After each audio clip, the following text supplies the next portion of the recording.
Olá, amigos, bem-vindos ao nosso episódio de hoje do livro Religião dos Espíritos, essa nossa viagem semanal com Emmanuel e Kardec.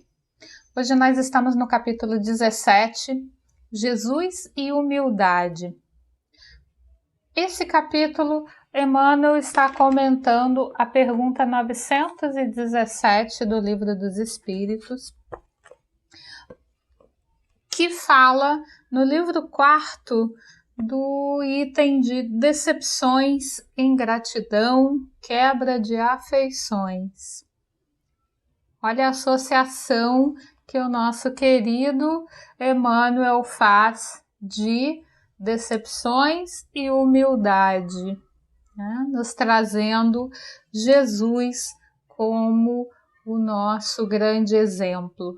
Ele inicia a fala dele, o texto dele, dizendo que estudando a humildade, vejamos como se comportava Jesus no exercício da sublime virtude. Só aí já tem muito conteúdo, né? A humildade é trazida como a sublime virtude. Como é difícil exercê-la, como é difícil adquiri-la.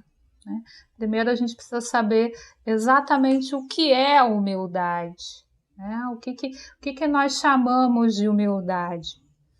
Emmanuel mais para frente vai nos dizer que a pobreza, muitas vezes a gente confunde, né, a pobreza ou a enfermidade. Uma pessoa muito pobre, uma pessoa muito doente, às vezes a gente acha que é uma pessoa muito humilde. E Emmanuel nos lembra que muitas vezes essas situações são apenas lições regeneradoras, né? Não são o talento celeste da humildade. Eu lembro de um caso de Chico, se não me engano eu li numa das biografias de Chico, que uma vez Chico estava naqueles salões lotados, né, do centro que ele trabalhava, centro espírita, não o trabalho remunerado, e que ele chegou e que estava apinhado de gente, tantas pessoas procuravam por Chico, né? E Emmanuel vira para ele, sempre educativo, vira para Chico e diz: Chico, levanta aí dessa mesa, que ele já estava lá na frente, levanta dessa mesa e vá até a pessoa mais humilde do salão e dê um abraço nessa pessoa. Chico olhou aquele tantão de gente, levantou, foi até a pessoa mais pobrezinha que ele achou no salão e deu um abraço daqueles abraços de Chico, né, tão amorosos. E voltou para a mesa. No que ele senta, Emmanuel fala: falei para você ir na pessoa mais humilde. Não é essa pessoa que você abraçou. E aí Emmanuel indicou uma outra pessoa que não tinha uma vestimenta tão simples, tão pobre, nem trazia nas suas feições o sofrimento da pobreza, da doença ali escancarados, mas era de verdade a pessoa mais humilde, né? No exercício da humildade, Emmanuel nos traz, logo nesse início, Jesus como nosso exemplo. Jesus exerceu a humildade em todas as suas ações, né? Ele reduziu a sua luminosidade para estar conosco, como está lá no A Caminho da Luz, também por Emmanuel, dizendo, né, que Cristo levou aí 1 milênio reduzindo a luz dele para que pudesse estar conosco. Olha o tamanho da humildade, né? Paulo de Tarso, ao ver Jesus numa pontinha da sua luminescência, da sua claridade, ficou cego, né? Caiu de joelhos de tanta luz que Jesus resplandecia, e com certeza não era a luz total dele, a iluminação total. Ele se fez como todos nós, caminhou entre nós como se um de nós fosse. Ele tinha todo o poder, ele tinha toda a capacidade de alterar as situações em que ele vivenciou, e ele agiu em todas elas, exemplificando a humildade. Ele tinha todos os elementos para se desfazer de Judas, trazendo a ingratidão, que em todas as situações nós, enquanto humanidade, fomos ingratos com Jesus, com Cristo, e muitas coisas continuamos sendo nos nossos dias atuais. Mas Judas andava com ele, era um dos discípulos amados, né? Em nenhum momento Cristo se afastou dele, Cristo disse, sai para lá.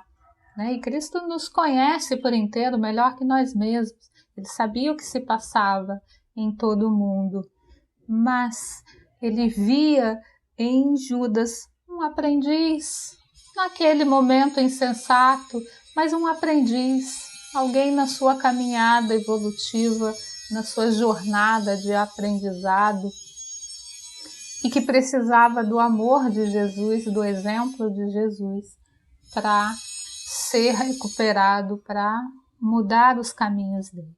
Né? Quando Emmanuel linka a humildade a essa questão, né, das decepções, onde Kardec perguntou aos espíritos da codificação se as decepções não seriam uma fonte de amarguras, né? Dói ser ter a constatação de um filho, de um cônjuge, de um companheiro de jornada, de uma amizade, de um laço comercial. Dói nos decepcionarmos, né? Dói recebermos a ingratidão por recompensa dos nossos atos, né? E os espíritos superiores não questionam isso, né? A resposta deles é sim, é uma fonte de amargura, é uma prova para a vossa persistência em fazer o bem. Né? Muitas vezes a gente está recebendo a ingratidão, não necessariamente porque eu fui o ingrato, né? naquela ótica de olho por olho, dente por dente. Lei de ação e reação não é isso. Né? Jesus veio nos trazer o amor. Né? E às vezes, equivocadamente, a gente fala em ação e reação, esquecendo do amor. A lei é justiça, amor e caridade, tudo juntinho. Né? Lá na linguagem aí em que Jesus falava, isso tudo era uma palavra só. A gente aqui tem 3 palavras diferentes e fica quebrando, mas a lei é uma só. Justiça, amor e caridade. Então, muitas vezes a gente passa por ingratidões como uma prova de persistência no bem, como um aprendizado de como fazer o bem. Devemos fazer o bem sem olhar a quem. Todo mundo sabe essa frase, né? Mas o sem olhar a quem pode ser aos nossos conhecidos, deve ser aos nossos próximos também, mas sem a expectativa. Por que a gente se decepciona? E, em consequência, por que a gente não consegue perdoar? Porque a gente tem uma expectativa lá em cima.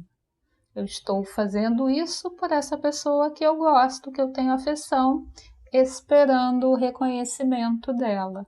Ah, mas é o mínimo, Jane. Poxa, se eu sou boa para todo mundo, se eu ajudo a minha família toda, se eu tenho carinho pelas pessoas, o mínimo que eu posso esperar é que me tratem bem também, né? Que gostem de mim também, né?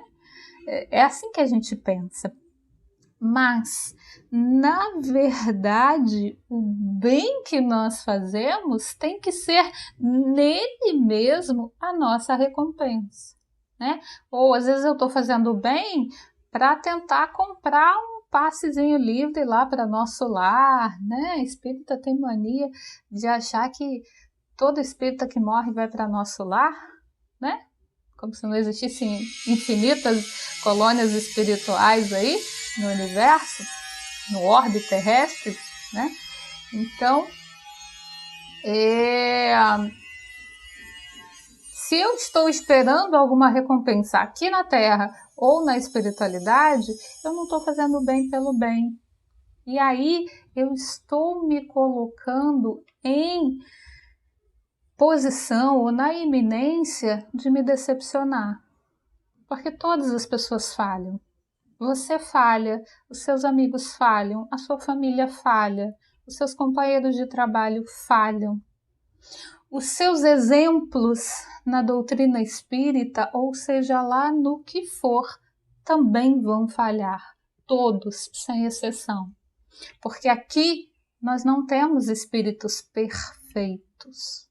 O único espírito crístico que aqui esteve foi Jesus. Só ele não falhou, só ele não falha. Então, que nós possamos depositar as nossas expectativas em Jesus, em Deus, né?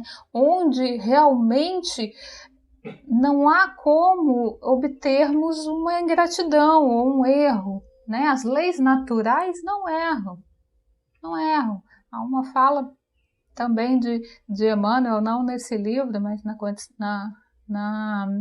se não me falha a memória, está na coleção Fonte Viva, em que ele diz que Deus não desce para errar conosco, né? Ele continua na visão plana, na visão macro, onisciente, que nós não temos, né? Então, o olhar dele é muito mais amplo. Se a gente se fixa na ingratidão que os espíritos nos trazem aqui, que ela é a filha do egoísmo, nós nos mantemos nessa faixa vibratória. Ele foi ingrato comigo, eu vou ser de volta, vou devolver na mesma moeda, né? Aí os relacionamentos familiares viram manhaca, porque já chega naquele nível que nem o bom dia não é agradável mais, porque ontem ele foi desagradável, hoje no café da manhã seja rosa, no café da manhã de volta, né? E assim a gente vai azedando as nossas relações. O egoísmo por si só puxa para si a correção, né? Se nós estamos hoje numa posição de ingratidão, nós estamos plantando ingratidão para o nosso caminho.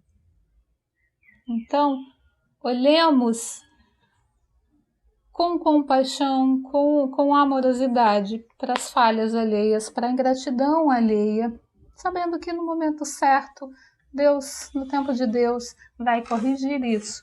Mas principalmente, nos atentemos à nossa ingratidão. O que é que eu estou fazendo? Eu estou sendo realmente grata a quem me pôs no mundo, por exemplo? Mãe, pai, tudo tem defeito, gente. É igual a gente também tem. Mas pôs no mundo, né? As pessoas pelas quais nós passamos, mesmo aquelas que nos trouxeram os aprendizados mais difíceis, que foram o das injustiças, eles também nos ajudaram na nossa construção. Então, o recado de hoje é para que a gente repense humildemente. Estamos sendo gratos de verdade a Deus que nos criou por absoluto amor, a Jesus que nos auxilia como bendito governador e aos que estão à nossa volta, por serem nossas escolas vivas de todos os dias. Em tudo dai graças, está lá no Evangelho, que isso esteja em nossos corações. Um abraço afetuoso e até o nosso próximo episódio com Emmanuel e Kardec no Religião dos Espíritos.